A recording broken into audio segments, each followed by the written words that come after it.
When I was 16, my whole world was turned upside down.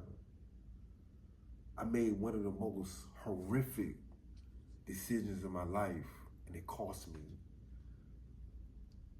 I was charged with first-degree murder, armed robbery with a firearm, and sentenced to 2 natural life terms in prison without the possibility of parole. And I've served 31 years in prison. And my life has been a disaster. What's up, y'all? This JD again with Redemption Kings.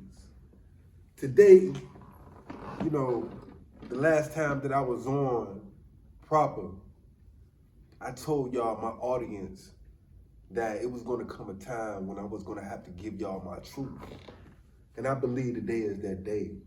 I told y'all that I was going to put y'all on to why I'm here today, doing this show, reaching out to them brothers that's lost and want to be redeemed, just like I was. See, this story that I'm about to tell y'all is going to take another episode, but part 1 is about faith. See, how can you move on to the next level in life if you ain't got the confidence and the belief that you can do that?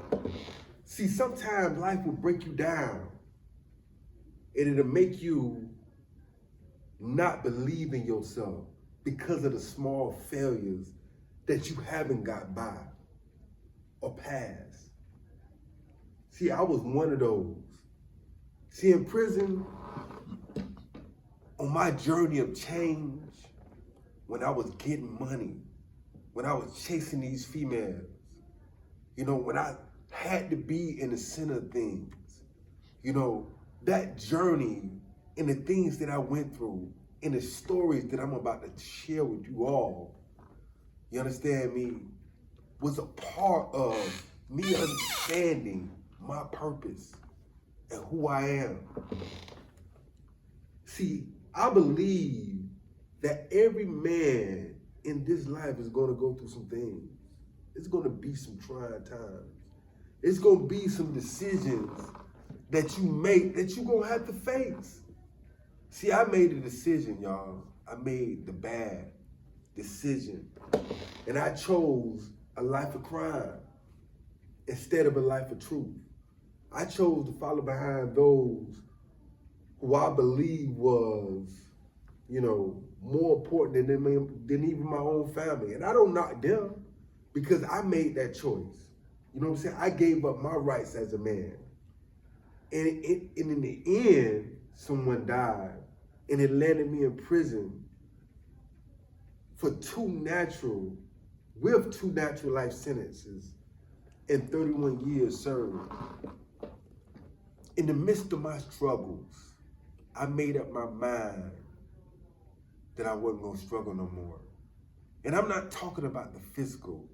I'm talking about the mental assaults, the doubts, the things that I saw every day. The old men that was walking by me every day that I knew was once my age, but was now barely getting by. The dudes that I seen in the child hall that you couldn't walk behind because they'll look behind you and be ready to kill you because you stand behind them too long. The dudes that you can't even talk to and have a real adult conversation without them trying to manipulate you and get something out of you. These were the things that propelled me into becoming the man that I am today. Because I didn't want to be like them. I wanted my life to be different. But I had a life sentence. How can it be different and I got a life sentence? How can my life, I don't care about how many girls you knock off in the chain game, how fat your lockers are. You still ain't free. You incarcerated. And that's gonna always be knocking at the back door of your mind. And those who have overcame life sentences know exactly what I'm talking about. Even those who have been in prison for a number of years know exactly what I'm talking about. See, if I didn't have faith, I wouldn't have been able to stand. I believed in the end that God was able to deliver me from prison. Even before anything came out, any new laws, anything changing, I had to believe within myself that those possibilities were possible for me.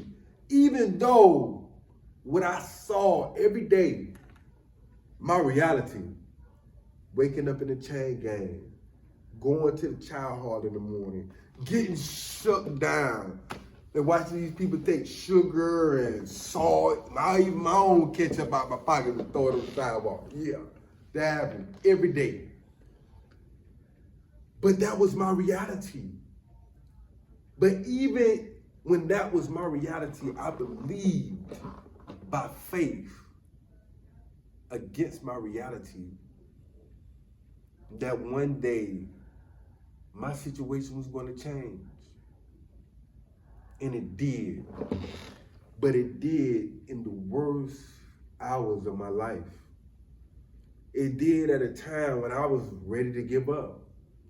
It did at a time when I was at my wit's end, where I had to say, you know what, Lord, I can't carry this no more. Because I don't know what's going to happen. The only thing that I have inside of me is anxiety. And people see it. And they prey on it, especially in prison. So I had to give that to God, and I gave it to him. I put my fear of not being able to go home in his hand. So the only thing that I had to do was act on my belief. And I did in every decision that I made thus far. See, I had nothing to lose. What am I going to lose? I had a life sentence. I was trying to be redeemed. I was trying to get my life back. See, I don't know if y'all know what I'm talking about, right? I don't know if y'all ever been in a prison where it's 1,700 inmates and all of them have depressive spirits. All of them have envious spirits because they're looking at those who's going home before them. They're looking at those who got that shot that they wish that they could have. See, I didn't want to be that person. But in order for me not to become that person, I had to believe that deliverance was possible. Now, I had a lot of things against me. A whole lot. I was time barred. All my filings was gone. I had nothing but my faith. And when I decided to make a change, the first thing that came into my spirit was this. If I want to be forgiven, if I want mercy for my life, then I have to forgive those who I thought did me wrong or that I done wrong. So man, listen, I wrote and I got in touch with any and everybody that I thought done me wrong. And one of the persons that I thought done me the most wrong was an attorney that I had on my case in the beginning, because I thought it was some things that he could have done that he didn't do. But guess what? If I want forgiveness, he got to get it too. So I wrote this attorney a letter and I told him, I said, listen, I said, man, I forgive you for whatever I thought you done for me or done to me. And I said, it's nothing more that, I want to say, but, I'm sorry that I felt this way about you. I got an old letter and got the letterhead off of a road. I didn't even know if the letter was going to go to him or whatever. I just sent it because that's how serious I was. That's how much I was standing on my belief and my faith. 2 months later, that letter came back to me, and this lawyer, he said, listen, he said, in all my years of doing this here, I haven't had a client to write me back and apologize after what I know I've done to him. And he said, if there's anything that I can do to help you, let me know. And I was like, no, it ain't nothing. I just wanted to get that off my chest. But little did I know, behind the scenes, this lawyer was working on my behalf because the door to forgiveness was open. The lawyer started sending out feelers because in international water, they was talking about, why do the United States lock up their juveniles and just throw away the keys? Some of these kids be locked up and they ain't killed nobody. I was one of those kids. And I had a lawyer come,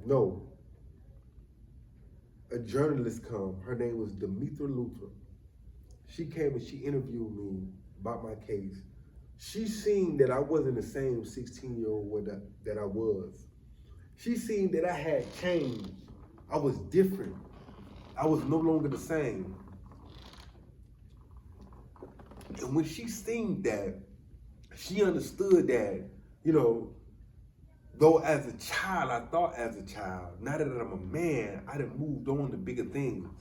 And it was not because I was physically a man, it was because my mind had changed. And this lady went to the judge that sentenced me in my case and told him about this change. And he said if it was possible that, something was different or was to happen in Mr. Jarrett's case, I think about giving him a different sentence. But check this out, y'all. 3 years later, the United States Supreme Court overturned a case that penetrated mine. It opened up doors to my release, possibly. If I can prove to the court that I'm been rehabilitated and fit to re-enter society. Now, all these stories that I've been telling y'all over the past week about how I escaped over here, how, I snuck around this and that, all those stories were stories of mercy. Because in some instances, I was supposed to follow in those stories. But guess what? There was a plan in place. Because that plan prevented and also opened the doors to the victory that I have right now. See, when the Supreme Court of the United States, of our great American country, overturned my case, I was so delighted, but it was still pressure. Because, I didn't know if these people was gonna let me out or not. I still had to walk by faith, but look what God had done for me. Why wouldn't I walk by? Why wouldn't I sell out? Why wouldn't I see the possibilities of what can happen? Because this was faith in the making. Nothing I had never had before. I was a thug on the street. But something happened that changed me. I wanted to see. I was curious. But that was faith speaking. That was faith knocking. That was faith seeking. And the door was open for me. But there was pressure on every side. Because one of the biggest things and the obstacles that I had to overcome was something I never thought about, but I always thought about every day. See, my story is not my story alone. It's God's story in the end, but it's also the victim story as well. Because he had a family that loved him, just like I love my family. He had a family that adored him, just like I adored my family. He had a mother that poured into him, just like my mother poured into me. Me and him was no different, but he died because of my bad decisions. So it was bad blood over there. But God was on that side working too in forgiveness, just because I opened the door to forgiveness as well. Because in the end, it came down to the victim mother in this case, giving her consent and okay. And she based that consent and okay on me being changed, being the man that I'm meant to be, being a man that understands my purpose. And in the courtroom, when I went in to present whether or not I was fit to re-enter society, and that my mind wasn't insane, she stood up and said, he need to be out. That was forgiveness, raw and uncut. Something I've never seen before, but something I also gave in consent.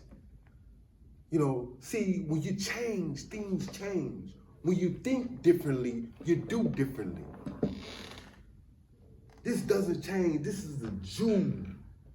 This is something that's precious. This is something that's meant to be. This is how you get redeemed. This is how you know that you're part of the team and that you're a king. A redemption king. Absolutely.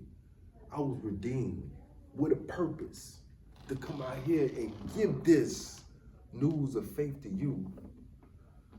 Listen, y'all, in the future, because of y'all, I'm about to go live. And I'm gonna give y'all a chance, man, to interact with me, man. You know, to ask me questions, man. Y'all might got questions. You know what I'm saying? I want to get to know my fans. I want to get to know y'all. I want y'all to get to know me. You know what I'm saying? Because a lot of y'all out there, y'all feel me. We in this together. I don't care if you're female or male. We in this together. You know what I'm saying? I want y'all to be redeemed just like I've been redeemed. See, it's people out here that's in bondage too that need to be set free. Man, we can be set free together. You feel me? That's real. Part 2 coming up, y'all. Redemption Kings, baby.